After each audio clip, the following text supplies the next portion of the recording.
Hello students, आज के इस वीडियो में हम भाषा, लिपि और व्याकरण के बारे में पढ़ेंगे। इसके पहले वीडियो में हमने भाषा के बारे में पढ़ लिया है कि भाषा किसे कहते हैं और इसके कितने भेद हैं। अब हम राजभाषा के बारे में पढ़ेंगे। हिंदी हमारे देश की राजभाषा है। यह हमारे देश के एक बड़े भूभाग लगभग 12 राज्यों में बोली जाती है। कौन कौन से राज्यों में बोली जाती है ये? उत्तर प्रदेश, बिहार, राजस्थान, उत्तराखंड, मध्य प्रदेश आदि। लिपि। अब आइए हम जानते हैं कि लिपि किसे कहते हैं। जब हम कुछ बोलते हैं तो हमारे मुंह से ध्वनियाँ निकलती हैं। जैसे मैं कुछ बोल रही हूँ तो ध्वनि निकल रही है, जिसके माध्यम से आपको मेरी आवाज़ सुनाई दे रही है, आपको मेरी बात समझ में आ रही है। तो जो ध्वनियाँ निकलती हैं, उन्हीं ध्वनियों को लिखने के लिए कुछ चिन्ह होते हैं। जैसे हमने बोला अ, तो जो अ ध्वनि निकली, इसको लिखने के लिए कुछ चिन्ह होते हैं। जैसे ये चिन्ह है कि आ ऐसे लिखा जाएगा। अगर हमने बोला ई, हमारे मुंह से जो ध्वनि निकली वो थी ई, और इसे लिखने के लिए भी कुछ चिन्ह हैं। जैसे ई ऐसे लिखा जाता है, इस चिन्ह द्वारा ई लिखा जाता है। इन चिन्हों को वर्ण कहते हैं। अब आ और ई, ये दोनों क्या हैं? हमारे वर्ण हैं। इसी तरीके से अगर हमने बोला क, तो का लिखने के लिए ये चिन्ह प्रयोग में आता है और इसे भी वर्ण कहते हैं। इसीलिए सरल शब्दों में हम कह सकते हैं कि वर्णों के लिखने के ढंग को लिपि कहते हैं। एक बार मैं फिर से रिपीट कर रही हूँ। वर्णों के लिखने के ढंग को लिपि कहते हैं। जैसे क, ये हमारा वर्ण है और इसके लिखने के ढंग को लिपि कहते हैं। माँ, ये हमारा वर्ण है, इसे लिखने के तरीके को लिपि कहते हैं। लिपि की एक और परिभाषा हम जान लेते हैं। लिखने के तरीके को या लिखने के ढंग को लिपि कहते हैं। लिखने के तरीके और लिखने के ढंग को लिपि कहते हैं। जैसे अब हमारे मुंह से ध्वनि निकल रही है ए, हमारे मुंह से ध्वनि निकल रही है ए। अब ए लिखने का तरीका कैसा है? ये है। ए लिखने का तरीका और ढंग क्या है? ऐसे है। तो इसे भी हम लिखने के तरीके को हम क्या कहेंगे? लिपि।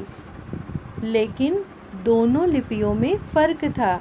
जो हमने क लिखा और जो हमने ख लिखा, ये भी लिपि है और ये भी लिपि है। लेकिन इस लिपि को हम देवनागरी लिपि कहते हैं और इस लिपि को हम रोमन लिपि कहते हैं। यानी जो हमारी भाषा हिंदी है वो देवनागरी लिपि में लिखी जाती है और जो हमारी भाषा अंग्रेज़ी है वो रोमन लिपि में लिखी जाती है। आइए देखते हैं कि हिंदी के अलावा और कौन कौन सी भाषा जो है वो देवनागरी लिपि में लिखी जाती है। तो हिंदी, गुजराती, मराठी, संस्कृत भाषा देवनागरी लिपि में लिखी जाती है। इसके अलावा जो पंजाबी भाषा होती है उसकी लिपि को गुरुमुखी लिपि कहते हैं। उर्दू भाषा जो होती है वो फ़ारसी लिपि में लिखी जाती है। अंग्रेज़ी भाषा रोमन लिपि में लिखी जाती है। अब आइए हम व्याकरण के बारे में पढ़ते हैं कि व्याकरण किसे कहते हैं। व्याकरण को पढ़ाने से पहले मैं कुछ सेंटेंस लिखती हूँ, कुछ वाक्य लिखती हूँ। आपको बताना है कि ये वाक्य शुद्ध है या अशुद्ध है। मेरे को घर जाना है। क्या ये वाक्य शुद्ध है? तो आपने ज़रूर उत्तर दिया होगा कि नहीं, ये वाक्य शुद्ध नहीं है। शुद्ध वाक्य क्या होगा? मुझे घर जाना है। दूसरा वाक्य है, खा लिया आम मैंने। खा लिया आम मैंने। क्या ये वाक्य शुद्ध है? तो ये वाक्य शुद्ध नहीं है। इसका शुद्ध वाक्य क्या होगा कि मैंने आम खा लिया। इसका शुद्ध वाक्य क्या होगा?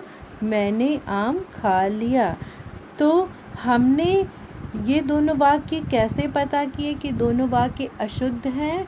ये व्याकरण के ज्ञान से ही हमने पता किया कि दोनों वाक्य अशुद्ध हैं।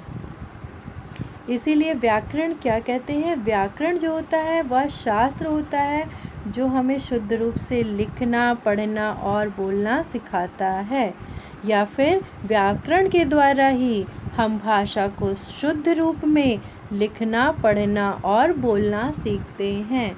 यानी हम जो है भाषा को तभी शुद्ध रूप से लिख पाएंगे और तभी शुद्ध रूप से बोल पाएंगे, पढ़ पाएंगे और समझ पाएंगे जब हमें व्याकरण का ज्ञान होगा। यानी व्याकरण ही हमें भाषा को शुद्ध रूप में लिखना, पढ़ना और बोलना सिखाता है। व्याकरण के नियमों के कारण ही भाषा सही और सुंदर स्वरूप में प्राप्त होती है। अगर व्याकरण का ज्ञान जिस बच्चे को, जिस व्यक्ति को व्याकरण का ज्ञान नहीं होगा, वो भाषा को सही रूप में और सुंदर स्वरूप में नहीं लिख सकता है।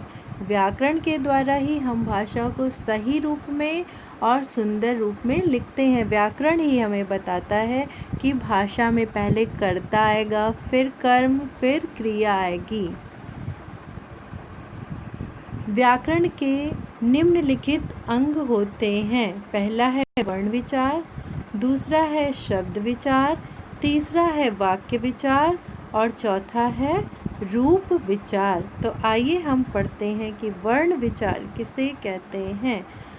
वर्ण विचार के अंतर्गत ही वर्णों के आकार, यानी वर्ण के आकार कैसे होंगे, इसका अध्ययन वर्ण विचार के अंतर्गत किया जाता है। इसका उच्चारण, वर्णों का उच्चारण कैसे करना है और उनके मेल से शब्द निर्माण का अध्ययन किया जाता है। वर्णों के मेल से शब्द निर्माण का अध्ययन किया जाता है। दूसरा है हमारा शब्द विचार। शब्द विचार के अंतर्गत शब्दों की उत्पत्ति, विकास, निर्माण, आगमन, अर्थ आदि का अध्ययन किया जाता है। शब्द विचार के अंतर्गत ही शब्दों की उत्पत्ति, विकास, शब्दों की उत्पत्ति कैसे हुई, उसका विकास कैसे हुआ, उसका निर्माण कैसे हुआ, उसका आगमन, अर्थ आदि का अध्ययन किया जाता है। इसके बाद आते हैं हम वाक्य विचार में। वाक्य विचार के अंतर्गत वाक्य के भेद, वाक्य का गठन, पदों के पारस्परिक संबंध का अध्ययन किया जाता है। फिर है चौथा रूप विचार। रूप विचार के अंतर्गत शब्दों के रूप परिवर्तन, उनकी रचना और भेद तथा उनके कार्य का अध्ययन किया जाता है। तो आज के इस वीडियो में हमने जाना कि राजभाषा किसे कहते, हमारी राजभाषा क्या है, लिपि किसे कहते हैं, व्याकरण जो है वो क्या है, व्याकरण का हमारे हिंदी में क्या योगदान है। इसके बाद व्याकरण के अंग हमने क्या जाना कि व्याकरण के 4 अंग है, वर्ण विचार, शब्द विचार, वाक्य विचार, रूप विचार। वर्ण विचार के अंतर्गत मैंने जाना कि वर्णों के आकार, उच्चारण, उनके मेल से शब्द निर्माण का अध्ययन किया जाता है। और शब्द विचार में शब्दों की उत्पत्ति, उसका विकास, उसका निर्माण, आगमन, उसका अर्थ आदि अध्ययन किया जाता है। वाक्य विचार के अंतर्गत वाक्य विचार, वाक्य के भेद, वाक्य का गठन, पदों के पारस्परिक संबंध का अध्ययन किया जाता है। रूप विचारों के अंतर्गत शब्दों के रूप परिवर्तन, यानी शब्द में कुछ जोड़ या घटाने के बाद उसके रूप में परिवर्तन जो हो जाता है उसे हम रूप विचार के अंतर्गत करते हैं। उसकी रचना कैसे होती है, उसके भेद कैसे होते हैं, उनके कार्य क्या हैं, इन सब का अध्ययन हम करते हैं। अब आइए निम्नलिखित प्रश्नों के उत्तर दीजिए। अब हम देखते हैं कि हमें कितना आया। कौन कौन सी भाषाएं देवनागरी लिपि में लिखी जाती हैं? तो आपको बताना है कि कौन कौन सी भाषाएं देवनागरी लिपि में लिखी जाती हैं। तो हिंदी भाषा मैंने बताया था, हिंदी भाषा किस लिपि में लिखी जाती है? देवनागरी लिपि में। इसके साथ साथ और कौन सी भाषा थी जो देवनागरी में लिखी जाती थी? गुजराती भाषा थी, संस्कृत भाषा जो है देवनागरी लिपि में लिखी जाती थी, और मराठी भाषा भी देवनागरी लिपि में लिखी जाती थी। फिर व्याकरण किसे कहते हैं? व्याकरण क्या है? वह शास्त्र है जो हमें भाषा का शुद्ध ज्ञान सिखाता है, या व्याकरण के द्वारा ही हम भाषा को शुद्ध रूप से पढ़ना, लिखना, बोलना और समझना सीखते हैं। भाषा में व्याकरण की क्या उपयोगिता है? तो व्याकरण के द्वारा ही हम भाषा को शुद्ध रूप से लिखना सीखते हैं, या फिर व्याकरण द्वारा ही भाषा जो होती है वो शुद्ध और सुंदर बनती है। लिपि किसे कहते हैं? लिपि किसे कहते हैं? लिखने के तरीके या ढंग को लिपि कहते हैं, या फिर वर्णों के लिखने के ढंग को लिपि कहते हैं। तो आशा है कि आपको ये लेसन समझ में आ गया होगा। इसके साथ ही मैं ये टॉपिक एंड करती हूँ। फिर मिलेंगे एक नए वीडियो के साथ। तब तक के लिए बाय बाय।